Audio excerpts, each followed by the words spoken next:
Hello students, this is the fourth chapter of your book Footprints Without Feet and the chapter name is A Question of Trust. This chapter is written by Victor Canning. There are mainly two characters in this chapter. First is Horace Denby and the second is the lady in red. Horace Denby was 50 years old and unmarried. He made locks and the business was not bad. He was usually very well except for attacks of hay fever in summer. Everyone thought Horace was good, honest and responsible, but he was not completely honest.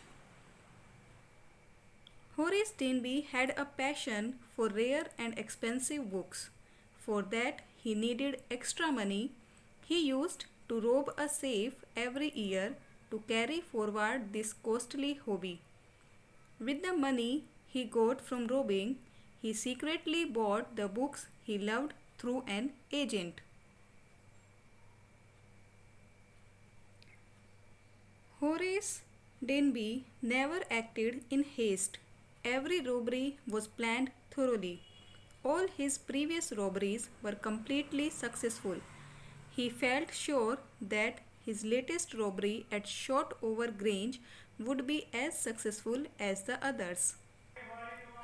He had been studying the house, its rooms, electrical wiring, paths, and its garden for 2 weeks.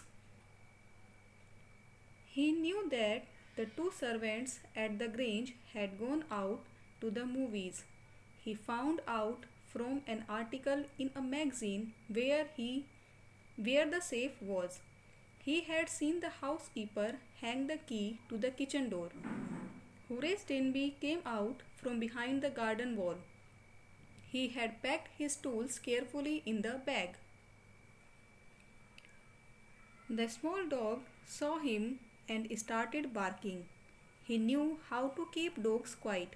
He called by its right name, Sherry, and the dog became friendly. He knew that there were 15,000 pounds worth of jewels in the safe. He could easily get 5,000, which sum was enough to make him happy for a year. It was not a difficult job for him to open the safe. He had lived with locks and safes all his life. He went to the drawing room to open the safe. The safe was there. He felt his nose tickle. He started sneezing. Suddenly he heard a female voice. She advised him to cure his hay fever with a special treatment. He found a young pretty woman dressed in red standing there. The lady in red behaved and acted with an air of confidence and authority. She told Horace that she did not expect a burglar in her house. She also threatened to call the police if he tried to run away. Society must be protected from burglars like him. Horace told her that he robbed only those who had a lot of money. He promised her not to do such a thing again. He requested her to let him go out.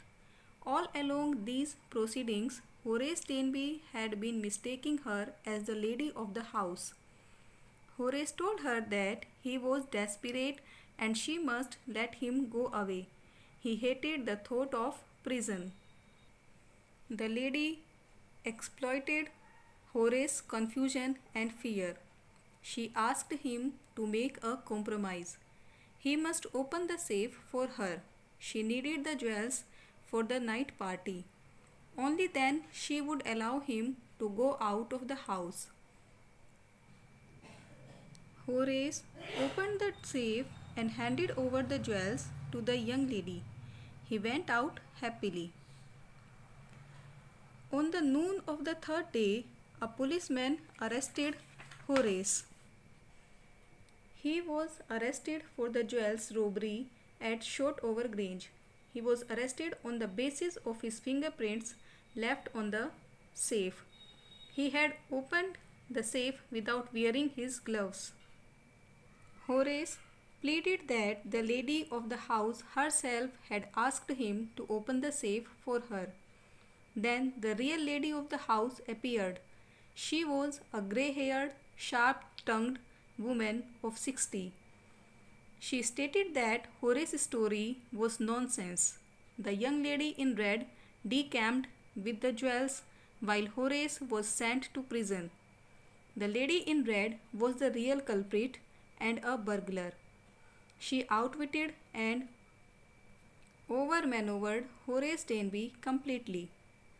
Okay, students, so this was the story of the chapter, A Question of Trust. Thank you.